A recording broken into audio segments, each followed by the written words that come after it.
विजयासारखा तलवार चालवून गेला, नितड्या छातीने हिंदुस्थान आक्रमण केला, उडबल कावळ्यांना घेऊन हजारो सैतानांशी लढून गेला.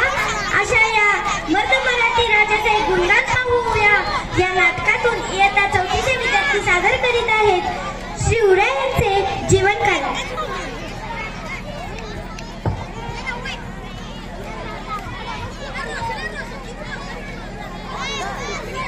हजारो जणांबरोबर एकटा खिंडायला लागतो त्याचे नाव बाजी. हात सुटला तरी लढत राहतो त्याचे नाव तानाजी.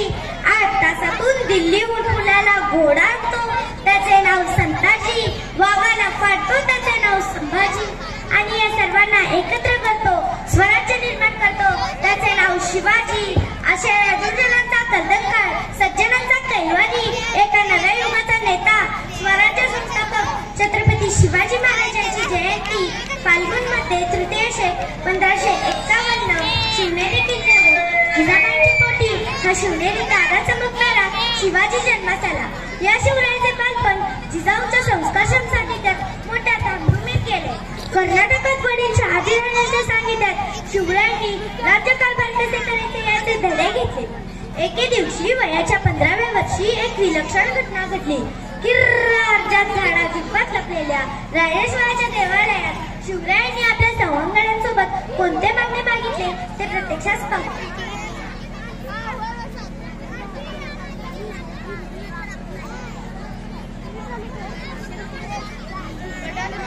तुम्हाला माझ्या मनातील एक गोष्ट सांगतो. आमचे वडील शहाजीराजे विजापूरचे सरदार आहेत. त्यांनी आम्हाला इथल्या चाकरीचा अधिकार दिला आहे. सर्व कसे छान चालले आहे. पण गड्यांनो, मला यात मुळीच आनंद नाही. सुलताना आमच्या वसुंधरीवर आपण संतुष्ट राहावे का? दुसऱ्याच्या ओळीने आपण पाणी प्यावे का? दुसऱ्याच्या ओळीने आपण पाणी प्यावे का?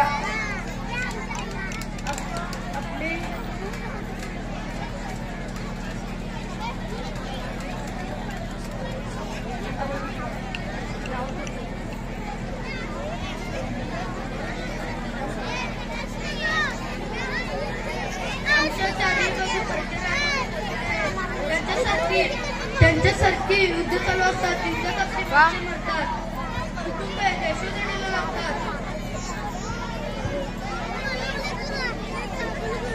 नुकसान होते.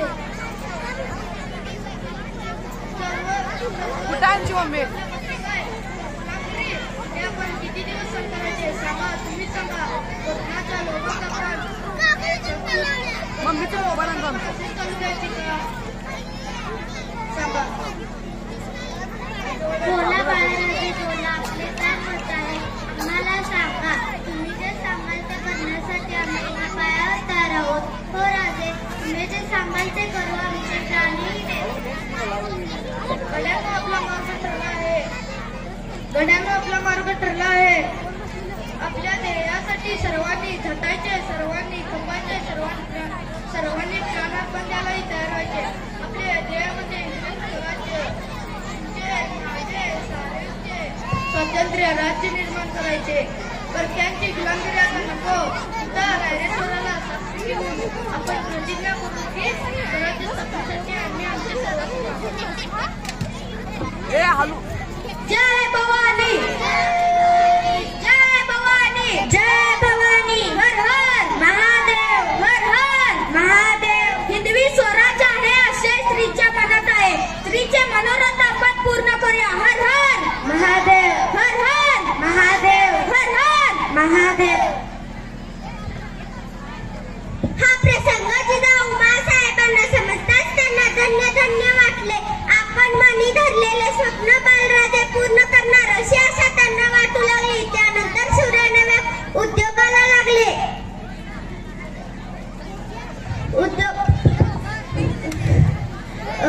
स्वराज्याची घोडदौड सुरू झाली. 12 मावळ्यातील देशमुख मंडळींना स्वराज्याच्या ध्येयाने मारून टाकले. ज्यांनी दंगाई केली त्यांना वटणीवर आणले. शिवरायांच्या जहागिरीचे किल्ले आदिलशाहीच्या ताब्यात दिले होते. किल्ल्याशिवाय कसले स्वराज्य हे शिवरायांनी जाणून त्यांनी तोरणा किल्ला घेतला व स्वराज्याचे तोरण बनले.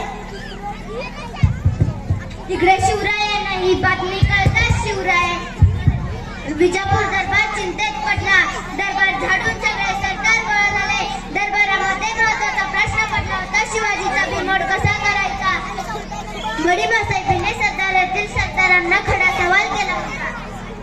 सांगा, कोण तयार आहे शिवाजीचा बंदोबस्त करायला? दरबारात शांतता पसरली. जो तो आपापल्या जागेवर चुप बसले. शिवरायांची मुकाबला करण्याचे धाडस कोण दाखवणार? जो तो एकमेकांकडे बघू लागले.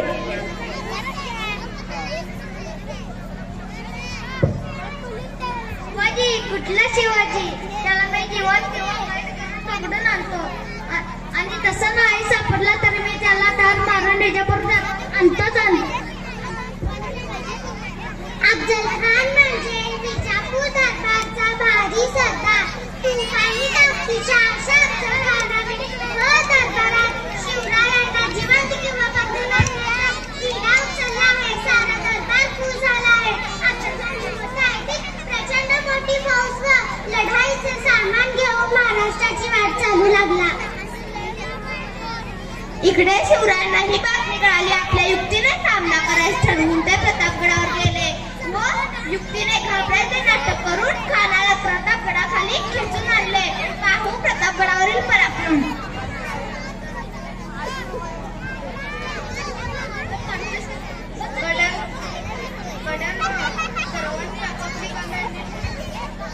सर्वांनी आपापली कामे नीट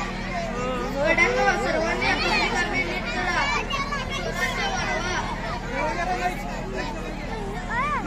भवानी आई तुम्हाला यश येणार आहे.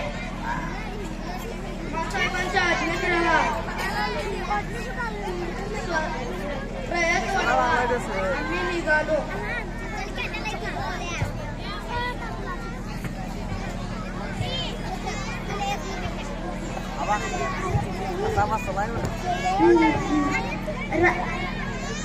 राजे आका येत नाही त्यांना आओ शिवाजी आओ हमारा गले लग.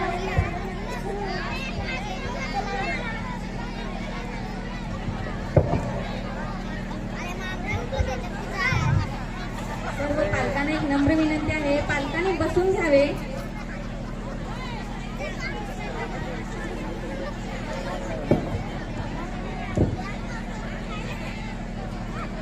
सगळ्यांनी हा प्रसंग अगदी मनापासून बघायचा आहे. टाळ्यांच्या गजरामध्ये शिवाजी महाराजांचा जयघोष करायचा आहे. शिवाजी महाराज की.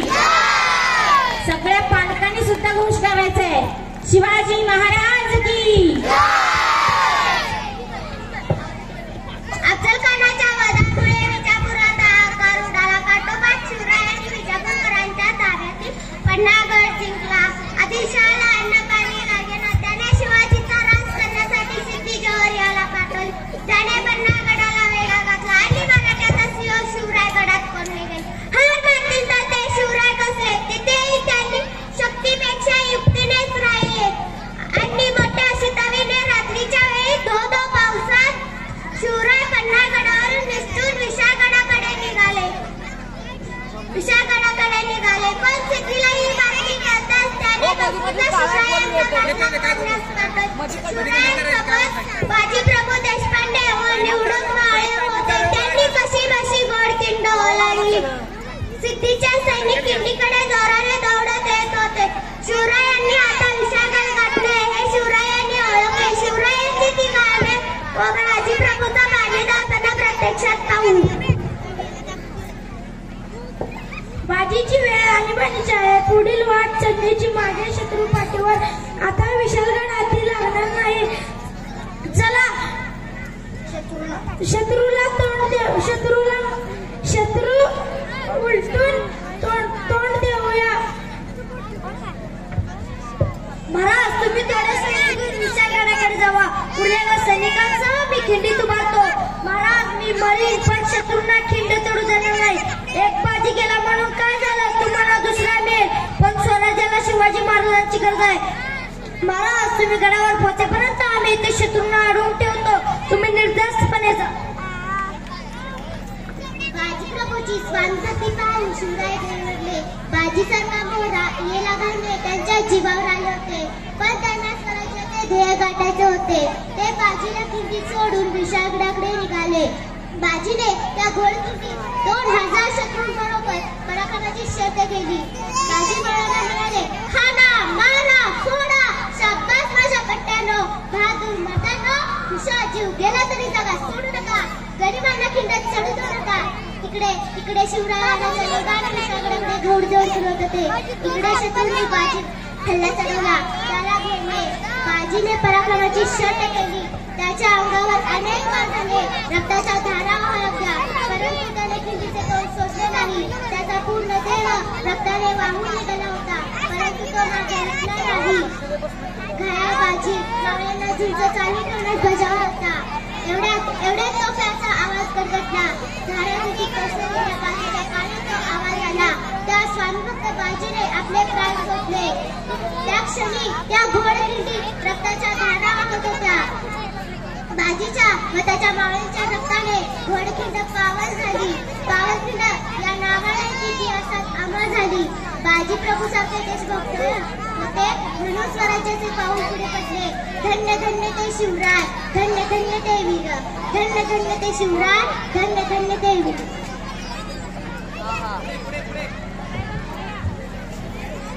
अशा प्रकारे विजापूरचा आदिलशाह शिवरायांसमोर काही चालले नाही, तो नरम झाला. त्यानंतर शिवरायांनी मुघल बादशाह औरंगजेबाद यांच्यावरही चांगलाच वचक बसविला व अख्ख्या जबरदस्त शत्रूंना नमुना दिल्ली स्वराज्य उभे राहिले. शेकडो वर्षे यानंतर सर्वांना समानतेने वागवणारा सुख देणारा राजा महाराष्ट्रात निर्माण झाला. आज संपूर्ण भारतात त्यांच्या काट्याला तोड नाही. शिवराय बलिदान बोलताना ऐकताना पुन्हा पुन्हा वाटते. शिवरायांचे आठवते रूप, शिवरायांचे आठवते रूप. शिवरायांचा आठवावा प्रताप, शिवरायांचा आठवावा प्रताप. हर हर महादेव, हर हर महादेव. जय शिवाजी, जय भवानी, जय शिवाजी, जय भवानी. धन्यवाद. छत्रपती शिवाजी महाराज की. किती सुंदर, अतिशय